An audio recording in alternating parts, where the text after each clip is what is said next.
Thanks so much for joining us on this webinar.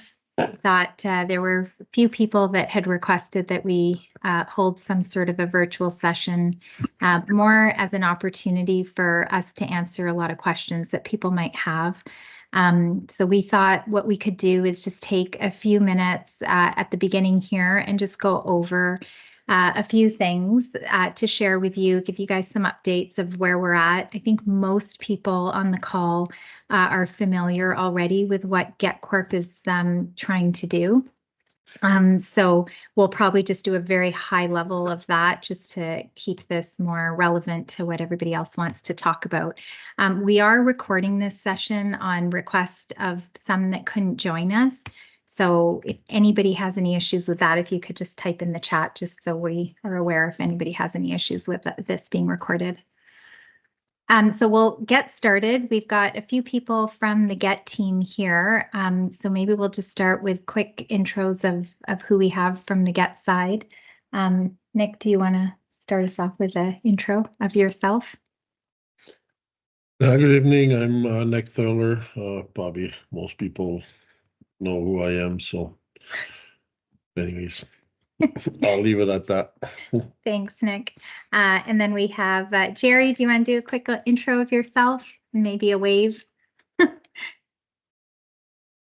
Oh, you're on mute. You're on mute. There we go. Sorry about that. Yeah, I'm Jerry Venema. I'm the regional manager for GET Corp. I started last August, and definitely been a learning curve. So it's been a good one. Hopefully there's lots of good questions that I can maybe answer, or definitely someone from the crew. Just a brief history. I've got a dairy background. My parents had a dairy farm, and I installed milking systems for 20 years back in the early 80s to the early 2000s. And after that, I've been working in the oil sands. So now I'm bringing oil and gas and dairy and manure together. So that's about it. Thanks, Jerry. Matt, do you want to do a quick intro? Yeah, hi everyone. I'm Matt Walsh. I'm the in-house lawyer at GET Corp. So just helping with a lot of contracts and behind the scenes legal work. Matt's being a bit modest. He does a lot of things for us and a lot of support on all the programs for the sale of the gas as well. So the carbon credit programs. And then Courtney, do you want to do an intro of yourself? I think I think I fixed it, but I don't know if I have double sound now. We can hear you kind of pretty clearly, actually, but we can't see you. But we can hear you. Perfect. I don't know what happened. My computer just completely crashed there. Of course. But I'm Courtney. I'm the Sustainable Agriculture Programs analyst for GET Corp. So I do a lot of work with feedstock and digestate, as well as our carbon intensity scoring and calculations, and a few other admin tasks on top of that. So thanks very much, Courtney. And good evening, everyone. I'm Shika. So I'm the CEO of GET Corp and have some previous experience. Know many of you from my DFO days. I was there for quite a few years, and now I'm doing this and also with the CDC. So great to see everybody. So we'll start. Courtney, are you able to share the presentation, or are you having trouble with your computer? Do you want me to? I'm gonna give it a shot again here, and hopefully it'll work this time. Okay. If freeze up. Okay. If not, looking promising. Yeah, we can see it. Hopefully everyone can see that. So we've just got a few slides, but really want to keep it to or quite a bit of time for question and answers. So if we just go to the next slide, just in terms of what we hope to cover this evening in the hour that we've got together. So we'll do a quick overview. Again, I know most of you already know about the GET program, but please let us know if you want more details at any point on any of the information that we're presenting or anything that's on your mind. Then we'll share with you some of the updates of where we are with our pilot plants. Yeah, just so you guys know the other things that we've been working on. Then Nick's going to talk about what it means to be a participant and what it might mean to you and what it might mean to your farm. And then Courtney is going to walk us through some feedstock and organic information, as well as the digestate that gets returned back to your farm. And then we'll end with carbon intensity scoring. We're bringing this up because we're currently Canada's going through some protocol development, and we might actually need your assistance. There's an open comment period on one of the protocols, so she'll be able to share that. We're hoping that won't take more than 20 minutes, and then we have, the rest of the time for just discussion and question and answers for things that might be on your mind. So with that, actually, this picture is on Nick's farm. It's partway through construction, so it's not the most recent picture that we have up here. But just to give you a sense, if some of you were kind of curious about what the plant's looking like on his place. So we'll go to the next slide and just start off with our overview. So the Sustainable Agriculture Program is a program that GET Corp has put together. Mainly it was to help producers. I mean, that's been our goal always, is to help producers get involved with anaerobic digestion because of all the benefits that it brings back to the farm, but also to help with that sustainability journey that producers are certainly needing to embark on in a way that, is more measurable than it probably has been in the past. So in terms of what GET does, I mean, we're looking to build biodigesters, anaerobic biodigesters on farmland. These are digesters that only take on-farm waste, so we're not taking any off-farm waste. And because of the sizes of our farms here, given that we're not, massive farms like they are in the States, that we've modeled ourselves in a hub and spoke model. So we place the digester on farmland and then collect the feedstock, which is mainly manure, and then some organics from neighboring farms to fill the digester, plus the feedstock from the farm that the digester is placed on. So hub and spoke. So we're responsible for the construction of the digesters. We've partnered with a company called Green Island. They're out of Denmark, so they've got proven technology. They have digesters built of the similar design. They've got like over 200 of those design digesters currently in Europe.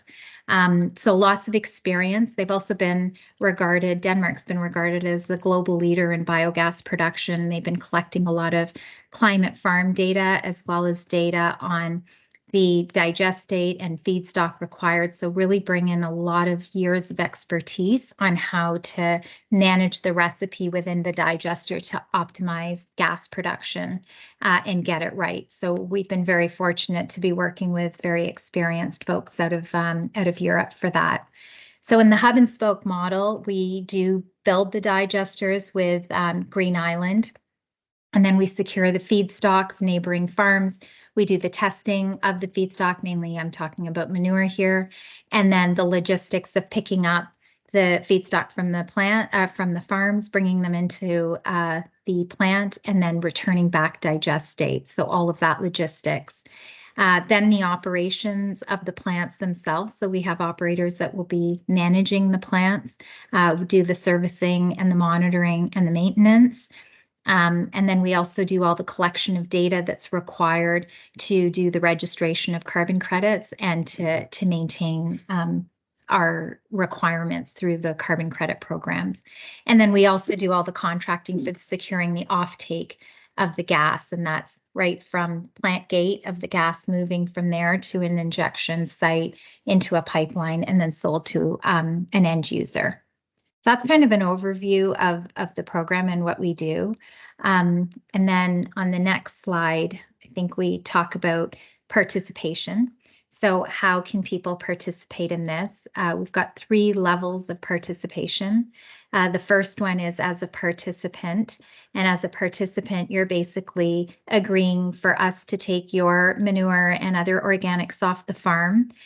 So GET will pay for that feedstock and return you not just that revenue stream, but also the digestate back pretty much ton for ton. And then you also participate in a profit share as a participant. And so that's one way to participate. Our idea here was really to make this accessible for all farms of all sizes so that you require minimal to no investment on the farm to actually participate. And even if there's a smaller herd size, you're still able to be a part of this. And Nick's probably going to go through a little bit more of that. And then the other way you could participate is doing all of those things, except you're also willing to give some land. So you're leasing your land where we can place a digester, on your farm. So same thing as all the participants. And then you also get a lease payment. Or the third way to participate is to be a plant owner, in which case you again are doing everything a participant does, except in this case, you're owning the digesters. So you're required to put, an equity payment down and then eventually buy the digester. So those are the ways to participate. And then in the next slide, we've talked about some of the benefits, and Courtney and Nick are going to get into more details in here. But if you look at the benefits from a producer's perspective, there's the natural reduction of GHG emissions on the farm. There's also improved manure management and better soil health. That's with the digestate coming back, being more plant available. There's also certain savings on COP type things like fertilizer, for example, with the digestate being better for the plants, it goes that much further. So I think Courtney's going to probably get into that, and maybe Nick as well. But with the experience that we've had from Denmark, properly applied, we're looking at savings of at least 35% on reliance of commercial fertilizers. And then there's the obvious additional revenue stream for farms. So as mentioned, we're just taking on-farm waste. That was a very purposeful decision, mainly because of the consistency and quality of feedstock that we can put into the digesters. It really de-risks as well as allows us to perfect, and when I say us, this is with Green Island's support, but really perfect the recipe so that we get optimal production yields of gas. And with that, because of that, we also get a production yield guarantee out of Green Island. So really stabilizes the entire model. In addition to that, on the carbon credit side, because of the on-farm waste that's going in, we get better monetization of carbon credits, so better value for carbon credits, so enhanced returns. The second thing just to keep in mind is the proven design and technology that we talked about. So Green Island is the company, but behind Green Island, they have partnerships with major suppliers that have been building biogas plants in Europe, as well as a couple of companies like Segis and Energy that have been collecting data to then inform that perfect recipe and how to best utilize digestate back onto the farms. And then with proactive service and maintenance model, which is what GET provides, we are anticipating uptime of over 95%. This again comes from experience. One of the partners of Green Islands has one of these digesters on his farm, and his plant's been up for over 28 years without having been down once, and that's with the same technology here. So really, really good experience with these. And then we also have a software that sits on these plants that allows 24/7 monitoring as well as data collection that is required by the registration and some of the programs that we have to participate in. And so the next slide, we just as a quick high level update on where we are with the plants, I'm going to just touch on it very high level. The plant that you're looking at on the screen here is at Nick's Place, again, partway through construction. So we don't have a very recent picture, which you probably need to take it. Yeah, last fall. So there's pieces missing here. But anyways, gives you a sense of what it looks like. Currently, Nick's plant is commissioning. And so we are already producing biogas, and it's just getting ready for the upgrade process now. So we're super close at the moment to getting into the pipeline. So we're very excited about that.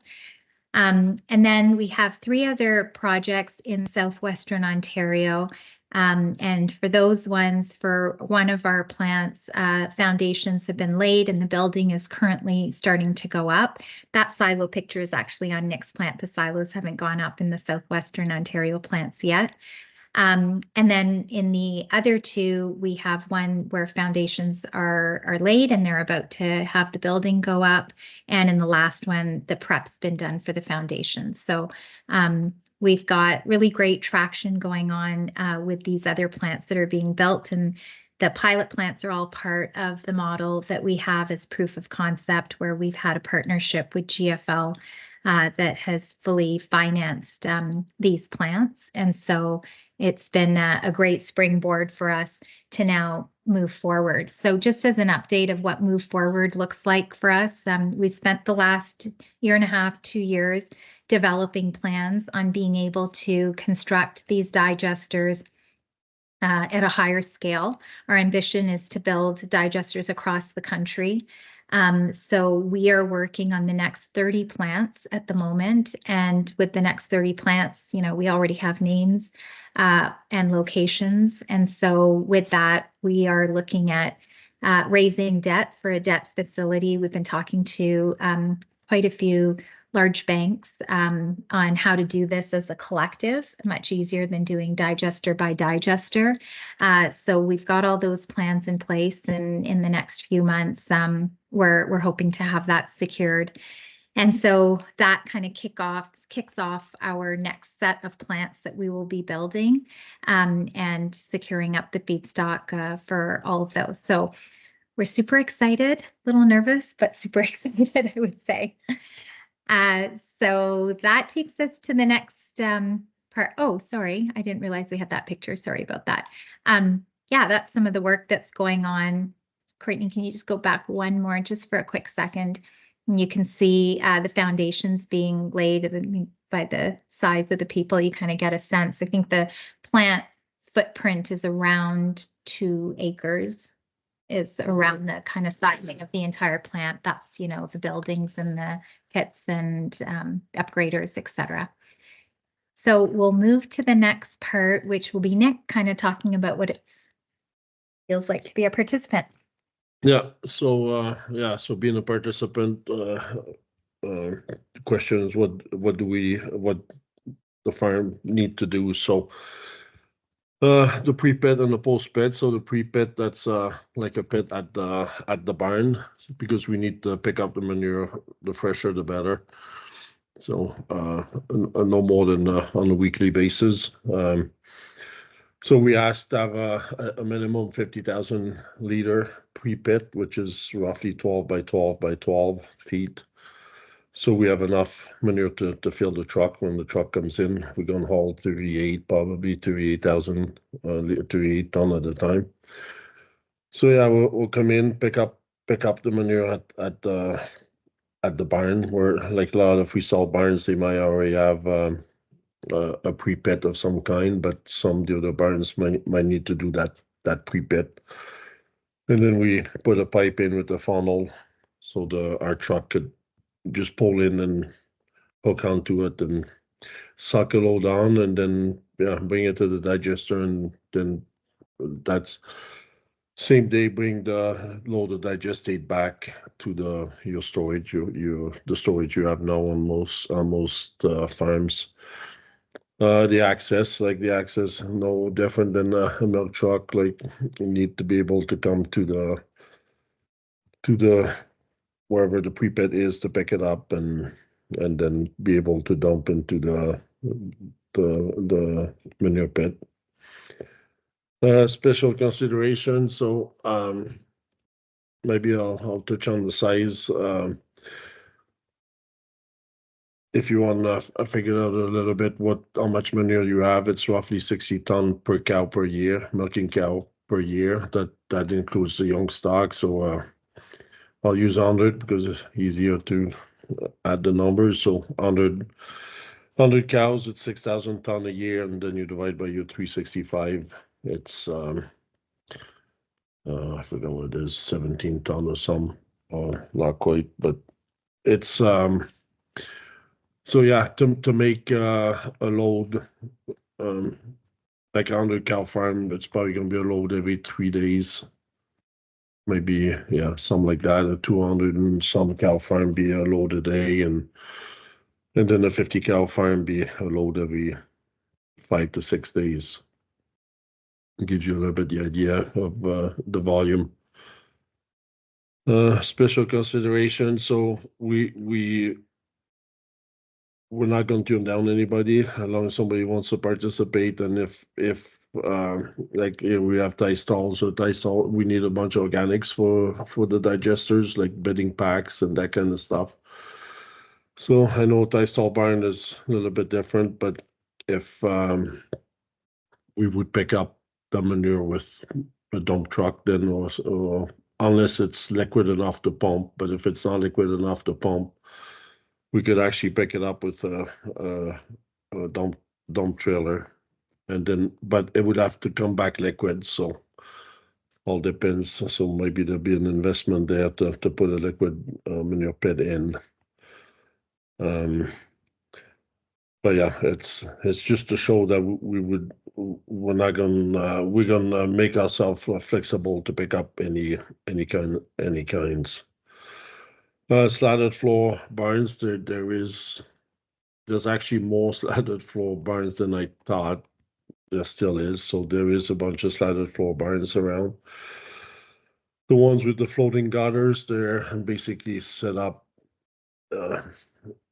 They're already set up. They don't have to do much because the floating gutters are coming into a pump room or an area where it gets pumped to the lagoons or the pits. So we could pick up the manure right from that pump room. Usually a couple nearby by me. That's how it is. The ones that are slatted floor with a raceway underneath with the pit under the barn.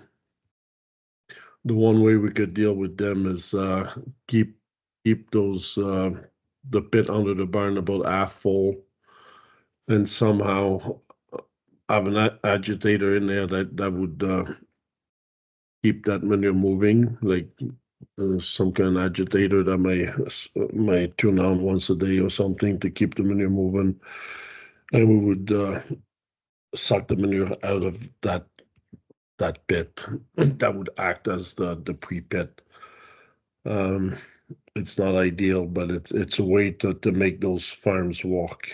The only thing about it, like some of those farms, they they use that pit for their annual storage, so they would lose that. They would have to have either a pit outside or a bigger pit outside if they already have one. But that's one way we could work with them. The other way for a slatted floor barn with the pit underneath is if the farmer is willing to cover the slats and put alley scrapers in, pull the manure to one end of the barn into a pre-pit. We would pick it up there, and then we could put it back on, put the digestate under the barn, which all depends on what that would be. Probably a cheaper way to do than if, for an example, you have to replace that pit that's under the barn. And the third one, sand bedding. So a lot of sand barns. So on my digester on my farm, we won't have a sand separators because we got enough manure without sand. But two of the three digesters going up in Western Ontario will have a sand separator. So that's an extra component that we are getting from Europe too. So we'll trucking the manure with the sand, pick it up at the barn, same as the other farms. Bring it to the sand separator, separate the sand out, then the manure goes through the same process as the other manure to the digester. And then every couple of weeks, we'll bring the sand back to the farms. Every truckload is going to get weighed. There's a scale at the digester. The manure is going to be tested to give us should give us a pretty good idea the percentage of sand in the manure. So that's how we're gonna come up with the tonnage of sand that's going back to each farm. So yeah, the benefit of that is so a sand farmer wouldn't have to buy sand again or very little. The sand separator is going to take 95% of the sand out. So it doesn't get it gets his manure back without the sand, so easier to get it spread in the fields. Got some operators don't really like that, and then they get their sand back, which yeah, like I said, they don't have to buy the sand back. And to just give you a little an idea for, so we would pay $4 a ton for the manure going through the that's coming through the digester, and to put give you an idea what that is, it's about, it works out to 2 cents an hectoliter of milk. So by putting your manure through a digester, you would get basically a 2 cents price increase. And I like to say that we're not hurting the market that way neither. So just a little jab, but so yeah, that's about it for me. Thanks, Nick. And then I think Courtney's gonna take it away and talk about feedstock and organics. Yeah, so for those of you that don't know the actual definition of feedstock, it's essentially any substrate that can be converted to methane through the process of anaerobic digestion using anaerobic bacteria. So obviously it is a crucial factor in our process for producing biogas. Feedstock typically contains a substantial amount of organic matter, and it can easily be converted to methane from that. And carbon dioxide as well. So for our feedstock recipe that you'll hear us talking about, it'll be largely made up of dairy manure in most cases. In some circumstances, it'll also be made up of hog manure or chicken and hen droppings, depends on what's available within that area. And then we're also going to supplement that manure or feedstock with organic biomasses. So the organic biomasses are super important for increased methane production, which ultimately helps us increase our revenue as we produce biogas. So these biomasses aid in production of gas when they are combined with livestock manure, and they often produce higher levels of methane per ton as they're broken down. So some examples that you can see here include things like grains or oat shells, straw, which would your bedding packs. Hen droppings are another one that we technically classify as organics. Deep bedding, potato pulp. So this list here isn't exhaustive. We haven't had an opportunity to test a lot of different available biomasses within Ontario at this time. So it's still a work in process, and we're kind of growing our understanding of these different biomasses as we learn what's available. So on that note, I'm going to try and do this little poll here. Hopefully it launches nicely without freezing my screen. Basically what's going to happen is it's just a little interactive exercise so we can learn a little bit more about what organic biomasses are available in your area. So there's a few questions here that if you guys don't mind when it pops up on your screen, if you don't mind entering your response, if you know what kind of organic biomasses are available on your farm or in your area, it would be really great to see that. So we'll start with this one here.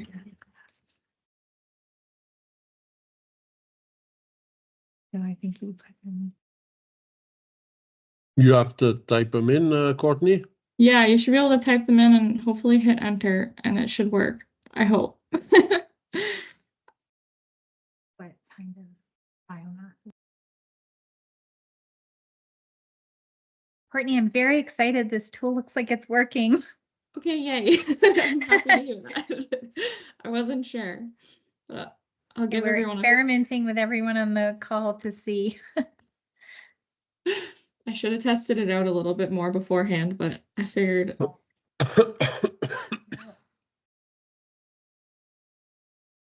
Nobody knew they had to come do some work with us.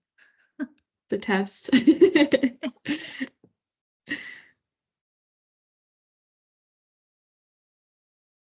And do you want everyone to go to the next question? Yeah, if you can navigate to the next question on your own, then that would be great. And I'll just give everyone a few minutes to work through it. 5 questions only. I know, so many, Nick. I was gonna do 10, but I knew you'd complain about that for sure, so.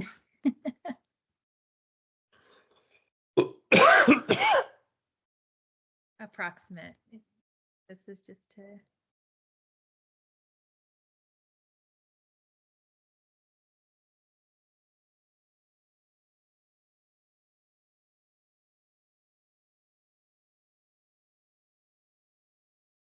Oh, we've got someone who can't view the poll. Oh, no. And do we have anybody else on call here that can't see the poll popping up? Okay, 2 people can't view it, Courtney. Oh, no. So is there a link you can put in the chat? I'm not so Is there- sure. There's a button in the chat that says view poll. I'm wondering if John, Tyler, can you guys, I don't know if you guys can see that. Can you click on that in the chat and see if that works? There's view poll.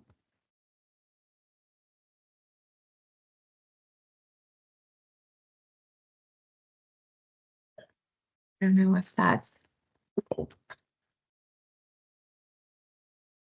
Maybe John and Tyler can type in the chat instead, if you guys want to, no pressure. Courtney, would you mind reading the, okay, I can see the button, but it won't load it. I will post the Oh. questions in the chat, and if you guys Okay. don't mind putting your answers there, that would be great. I'm sorry that it's not working on your end. I don't know why. There must be a setting that I didn't change or something. But I will post all the questions in the chat, and then you guys are welcome to respond as you feel comfortable. Yeah, that's a great idea, Courtney. If you could put those questions in there and then whoever is comfortable, they can just put it in the chat if they want to. While Courtney's doing that, I think we're starting to see responses on the screen. For anybody else that has access to the poll, if you click between questions, you'll start seeing how others have responded. Pretty cool, eh? Well done, Courtney. I wish it worked for everyone, but I'm glad it's working for some. That's okay. We're getting answers otherwise on the chat, so we can always include them.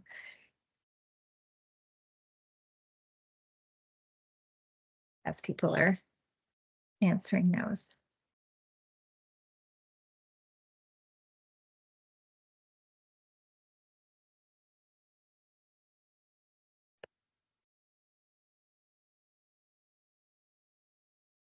So after we're done with the poll, Courtney, we just say done. Yep, you can just exit Yeah. out of it. Exit out of it. Okay.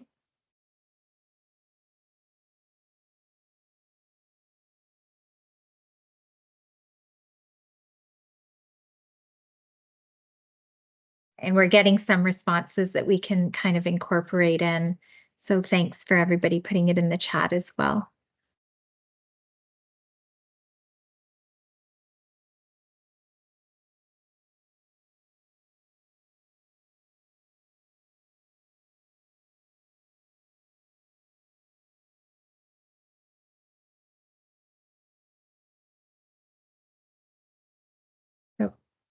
So Courtney, are people still responding or?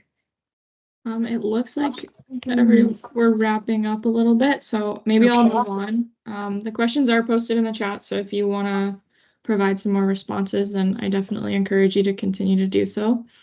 But yeah, we'll move on to the next little note here.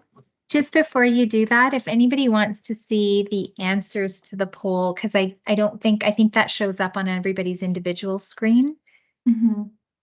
So there is in the chat, there's also a view poll. And if everyone wants to click on that, you can flip through the questions and see how others have responded, if you want.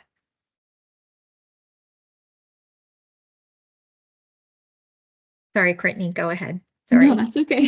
Thank you. That's a good note. That's great. Perfect. All right. So then the other component that gets talked about a little bit less in some cases is the digestate. So digestate is a nutrient-rich substance produced as a byproduct from the process of anaerobic digestion. So even though you're putting manure into it, it still has to come out. It's just essentially degassed a little bit. It's a mixture of leftover indigestible material, some dead microorganisms, and one of its biggest benefits is that it's really, really nutrient packed. So the nutrients are already bioavailable, which is a little bit different than what you would see in your raw manure that you would spread on a field to begin with. Your digestate has bioavailable nitrogen, phosphorus, potassium, and a couple other key elements that are important for crop growth. It's super beneficial for your crops and overall yield. Additionally, it doesn't have any like weed seeds remaining in it, so there's no risk of contaminating your fields with weeds. It's shown to decrease weed growth in fields that are using digestate versus just traditional fertilizer options. So it's a pretty great product to apply to your crop, and another benefit of being a part of our program, because you'll get back that digestate and be able to use it as a fertilizer within your fields.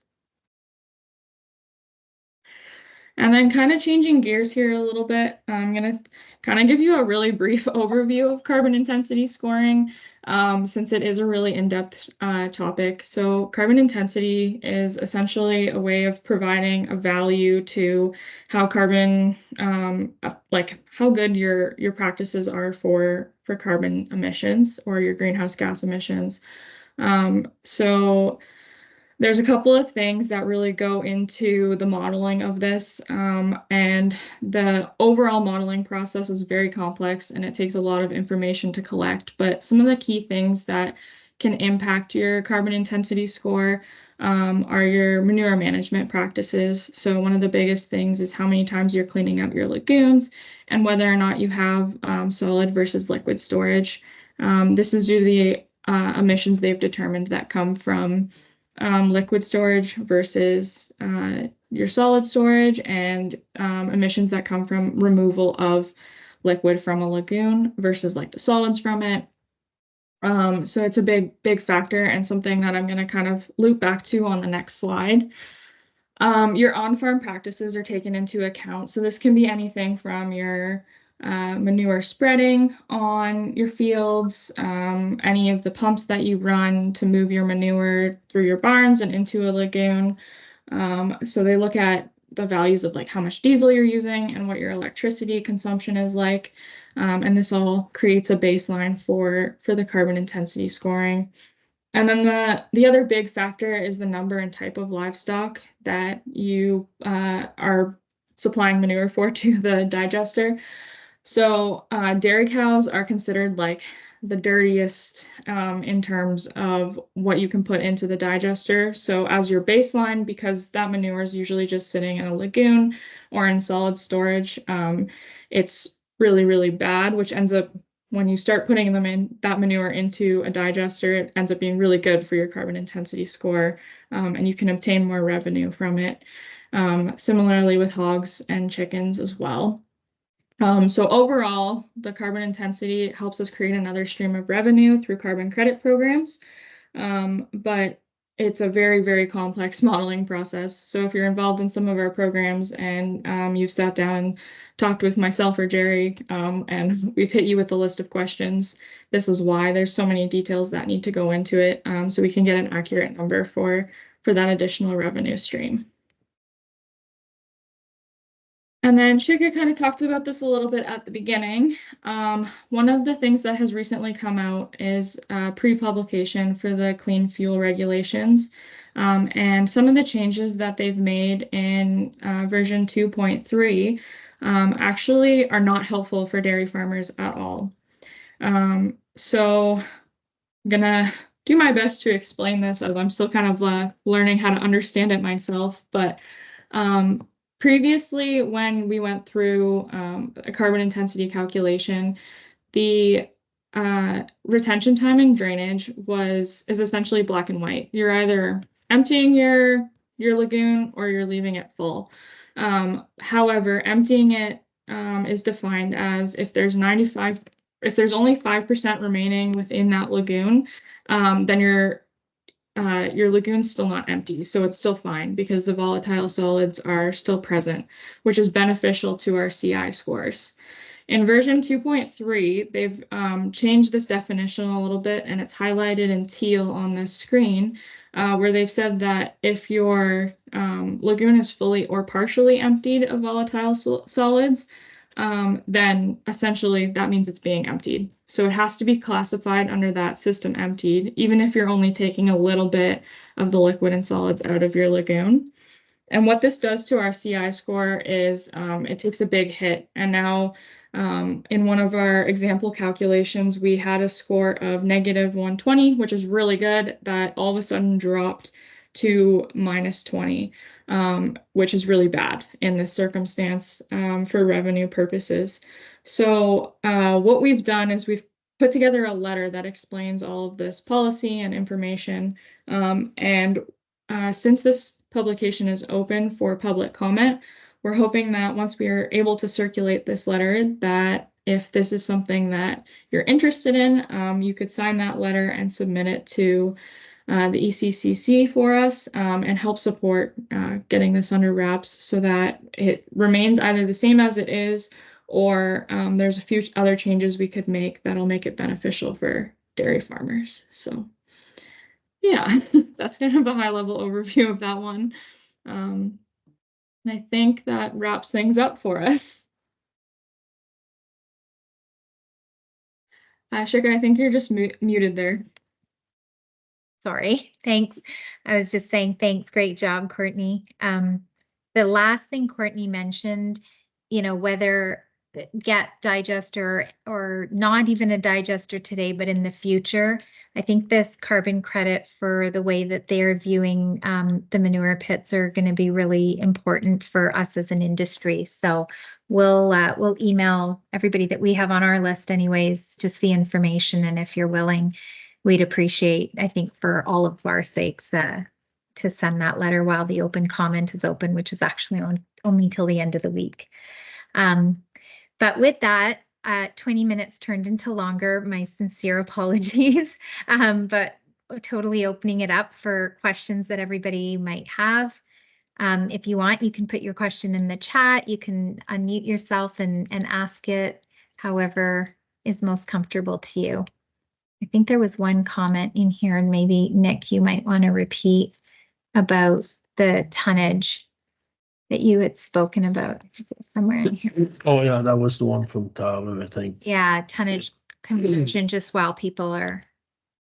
So yeah, that was for, I'm not sure how that converts for a bit back, Tyler or John, but it was 60 ton per cow per year, and that includes young stock. So a 100 cow herd would be 6,000 ton a year.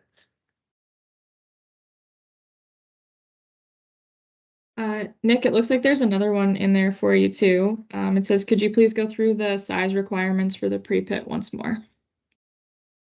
Okay, so we want a minimum of 50,000 liters, which is 12 feet by 12 feet. 12 feet square by 12 feet deep. That's a little bit more, maybe 60 some, but so that'd be a minimum. And then we would maximum Hold up for the hold up for up to 4 days, like on the bigger farm, up to 4 days. But anyways, yeah. The minimum is the most important one, because we don't want to come in and not have enough manure to to fill the truck. And then you need a bit of leeway too. So the minimum is 50,000 liters, 12 by 12 by 12.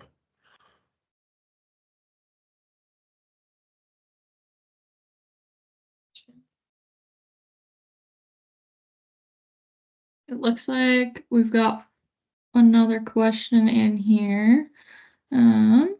Is it a type of From sand? Tyler, is there a type of sand all participants supplying a digester would need to switch to, which works best with the separator system? Question. But, yeah, it's the size of the micron. So, but this separator will separate very fine sand and takes most of it out. So it's not like some of the other separators. Like after a while, you just get the stones left.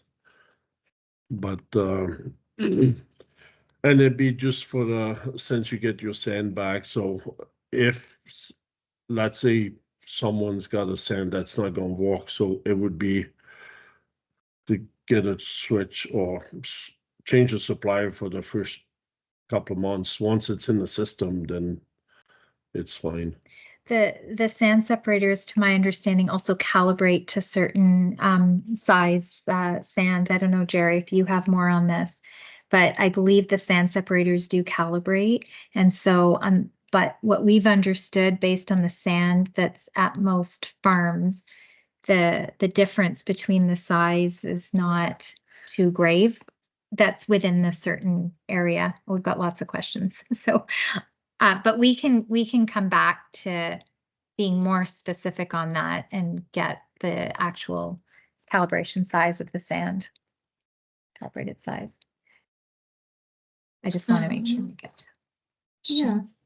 Yeah, it looks like there's lots here. So the next one is there any experience on manure freezing in a retention pit for 4 days? So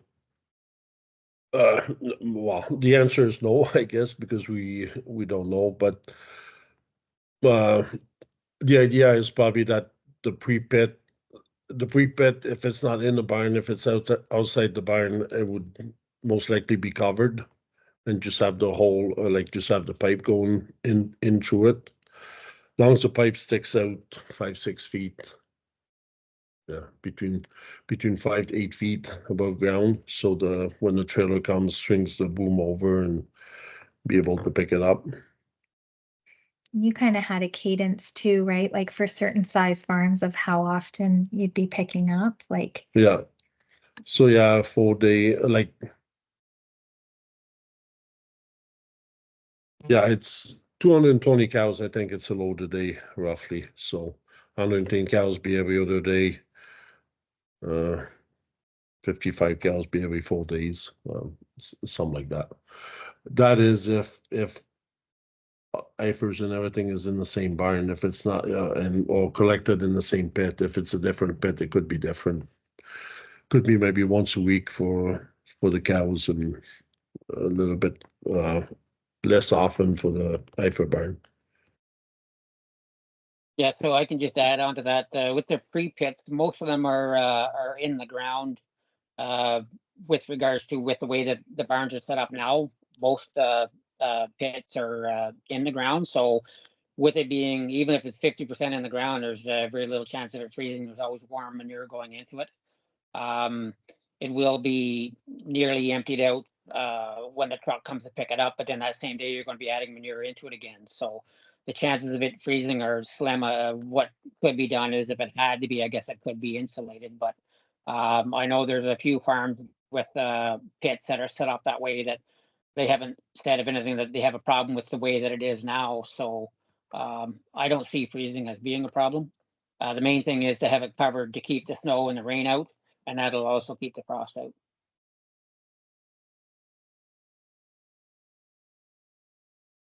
Awesome, thanks, Jerry. Sorry, did you want to add something, Shika? No, Okay, I was just perfect. saying I could potentially answer the next question, but you go ahead, Courtney. I was just gonna read it, so whoever wants to answer it can go ahead. But could you review the ideal max hauling radius? And is it better to have a host farm have direct access to the natural gas network?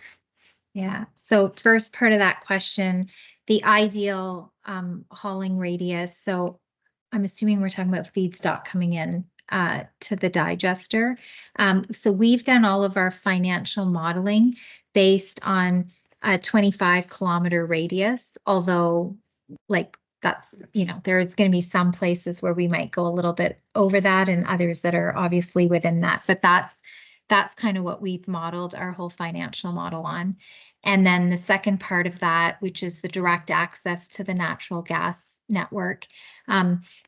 I wish I could give you a very clear answer, but it does depend because with our projects, what we're working with Enbridge on is creating hubs, which will take multiple projects into one hub.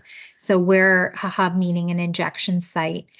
So we're trying to place these injection sites at an ideal, most optimal location between a set of plants. So we've taken a small geographical area and we call it a hub. And then within a hub, ideally, we want to build 3 to 6 plants. And so within that, then we're creating these hub injection sites that have minimal distance to be traveled. If there happens to be a natural gas network right going through a farm or really close to a farm and it makes sense with the other plants that we're building, then obviously that would be really great. So we are working with Enbridge right now on those locations, ideal locations for the least amount of trucking. And one thing I didn't mention is we are pooling all of our gas to really maximize on the offtake agreements, larger volumes, better pricing, better offtake agreements, as well as pooling all of our expenses together, very much like the milk system. So it de-risks our projects by doing it that way. So it helps us manage multiple plans in the most optimal way. Awesome, thank you.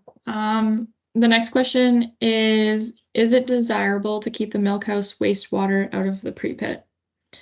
I can answer that one. Generally speaking, water doesn't make gas, so it is ideal if we can limit the amount of wastewater going into the pre-pit. We want higher volumes of just manure, but it's not necessarily detrimental if there is some of it going in there. I don't know, Nick, if you want to add to that. No, that's fine. Yeah. Awesome. The next question is, can you explain how you sample manure for payment? I assume a farm with organic bedding is more valuable than sand. That's You- dry matter content. Go ahead. Yeah, so we're paying on dry matter content. So yes, this is right. Organic bedding is more valuable than sand. So between 8 to 12% organic matter, that'll be the $4 a ton. And when it falls below that 8%, there'll be a scale of that amount going down. So if sand manure is, I don't know, 5%, it might be $3 for that manure. We probably should mention with the sand bedding, like when we do the trucking, it's minus the expense that's on the Yeah. additional costs. So the sand manure, the expense of separating the sand, running the sand separator and trucking the sand back, that's going to come off of the $4. So the sand guys won't end up with $4 a ton for their manure, but they're going to end up with some, and then they're going to get all the other benefit of not buying the sand and have a easier and cheaper time of spreading their manure. Awesome. The next question, is there an issue with sand naturally separating in the retention pit?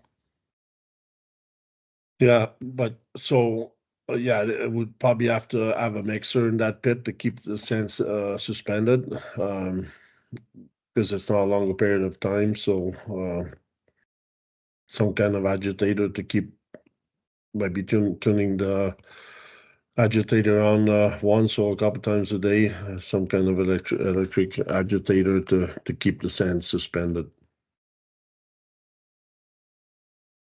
Perfect. Is GET Corp providing any financial support for the pre-pit? Well, Go ahead. no, we're not. It's because some farms might need quite a bit of walk, and some farm not as much. And then we're a startup company. We don't have a pile of money to available. Like, so we thought that'd be on the farmers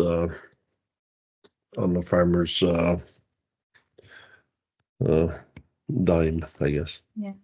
But we have helped support producers if they're, going to their banks looking for a loan, any kind of information of support of the project and any of the finance that the producer would be receiving back from the project is certainly we've engaged with producers to help at least support that part of the process. And it looks like our last question here. As a participant feedstock supplier, will carbon credits be assigned to GET Corp or the feedstock supplier, or how would that look in a contract? Yeah, great question. So when we do the offtake agreement, we're selling the renewable natural gas with the carbon credits. They are decoupled in our offtake agreement, which means you get a floor.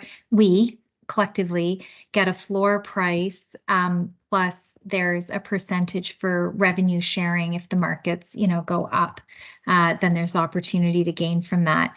The term of our agreement is roughly the term of the capital payback period, so that we at least do that without locking ourselves in the long term. The contracts are with GET Corp because GET Corp is selling on behalf of the producers with multiple volumes of gas, which is how we're getting better deals and better monetization for the gas, as opposed to having like single volumes coming out of a digester. We have 30 plants with larger volumes, and then we're pooling in all those costs. So to answer your question, it would be through GET Corp, but the returns coming back minus all the expenses, when we're looking at the profits that have been made at the end of the net profits, then those get distributed to everybody who's participated depending on your level of participation. So you are gaining based on your contribution to the project and based on your participation level. Awesome. And it looks like we had one more pop up here. Is the sand clean? Is sand good enough quality to bed for milking cows right away? The answer is yes. Those sand separators are, if you want find out a little bit more about it, Mark Sturck. A lot of people know Mark and Ben Sturck. They went in Denmark to look at those sand separators. They only use 1 gallon of fresh water per cow per day to clean the sand out. So the sand comes out dry and cleaned. They claim on day 3, whatever's left in the sand, if there's bugs left in the sand, they start dying because there's not enough organics left in there to feed them. And by day 10 is safe to go back in the barns. But we're gonna bring it back. Probably depends on the amount, but it's probably gonna be every 2 weeks. So it should be safe to go in the barn, back under the cows when it gets back.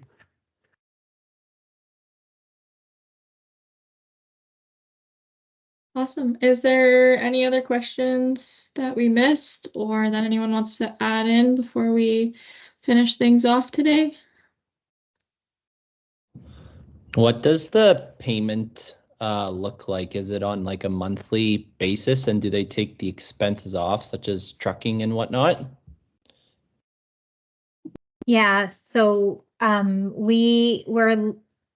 so yes, the revenues come back because we're pooling everything. So the revenues come back. Feedstock payments to producers are right in the expense line as part of the expenses.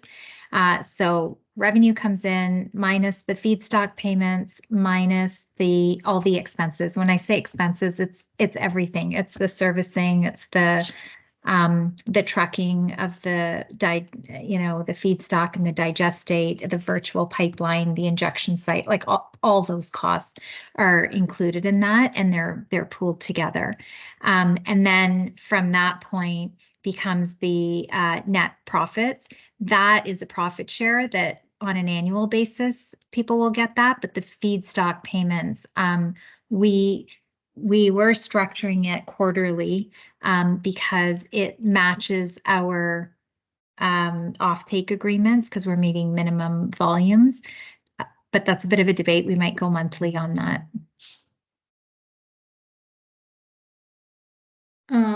And then we have another question that came up. Realistic timelines for construction in East or Central Ontario? So good question. So in our 30, I can't remember all our locations, but in the next 30 plants, we've got them ordered in kind of a order of construction. Majority of those are in Ontario, from different parts of Ontario.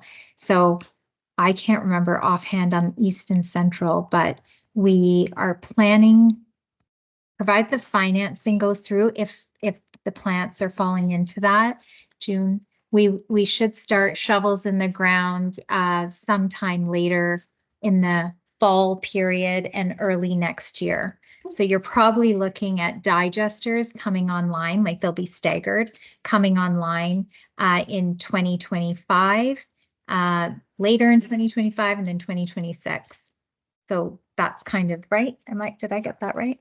Yeah. Yeah. So there'll be some shovels going in the ground in Eastern Ontario this summer and Western Ontario. Central Ontario is, I'm actually going to see a guy tomorrow on my way back home. As you could tell, I'm in Guelph at Chica's house, but so on my way home, I'm stopping in to see somebody in Central Ontario. We like to get them spread out as much as we can, but at the same time, we need to keep them close enough together, yeah, for servicing and that kind of stuff. Awesome. And then a couple more came in. The profit sharing, will that be for each digester? Will it be different for each digester depending on their performance, or will it all be pooled? So it's all being pooled together. And what that affords us is flexibility. If we have a digester that's not, maybe producing quite optimally for a period of time, then you're still getting kind of steady income, if you will. So it's all pooled together. The variance, though, from one plant to the next, it kind of averages out to being pretty similar because in some cases, an injection site might be a bit further away, therefore your virtual trucking is a bit further. In some instances, you've got more feedstock coming in versus other plants with less. And so when we looked at the averages and kind of did a bunch of the modeling for this, you don't really see too much difference from digester to digester, also because the feedstock that we're putting into these plants is very consistent across plants and the size of the plants. Like we're trying to do cookie cutter so that we're able to maintain them. So it is pooled, but the variance between plants is not really substantial from all the modeling that we've done. Perfect. Another question, what is so special on green gas? The other digesters making brown gas or other color? Courtney, you might want to answer that on carbon credits. Yeah, so the D3 gas is the green gas is a higher value in terms of revenue stream because it's a little bit I guess cleaner is the word that they would use. It has to meet various certain and particular specifications in order to be classified as D3. And so it's just not as common since those specs can be pretty hard to meet, especially when you're looking at landfill digesters or wastewater treatment, anything like that. So big difference in the monetization. Exactly, yeah. Like you get more yeah. for the green stuff. Exactly. And then how many cows are needed to feed a plant? It's around 11, between 1,150 to 1,200 cows plus the young stock.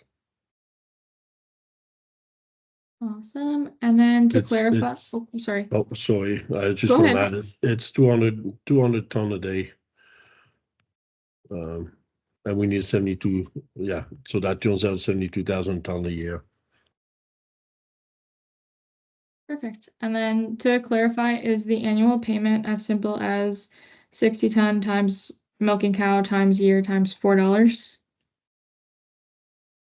Yeah, yeah. So yeah, like a 100 cow farm is $24,000 a year.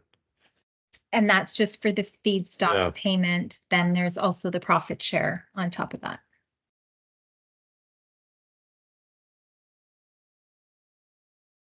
I think that's the last one. Was there any other questions?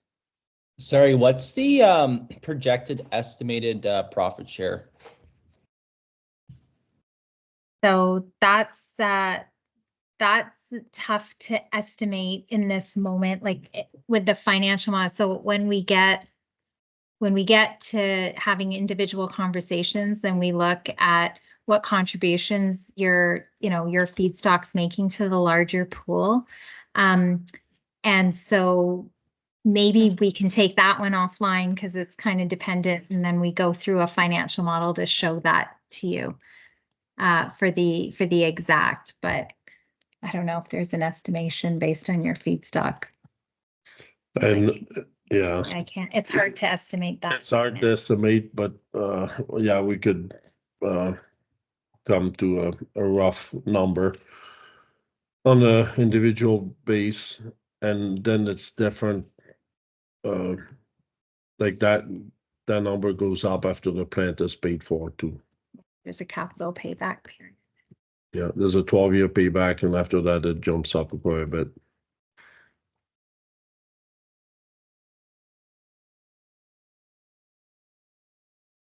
Awesome. I think that wraps everything up. I don't know.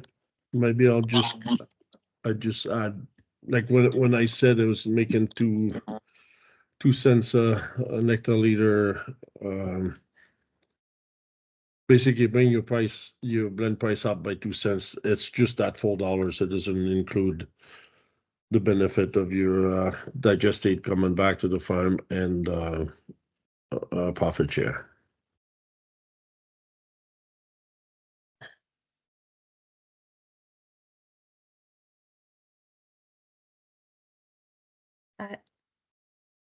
That it for questions? Feel free to reach out to us. We'd love your comments and feedback back if you guys have not only more questions, but even just comments. I think this is very much, a grassroots sort of initiative. And so the more dialogue that we're able to have and sharings, the better is what we're hoping for anyway. So thank you very, very much for everybody for participating and for being here. So exciting. Actually, it's really exciting to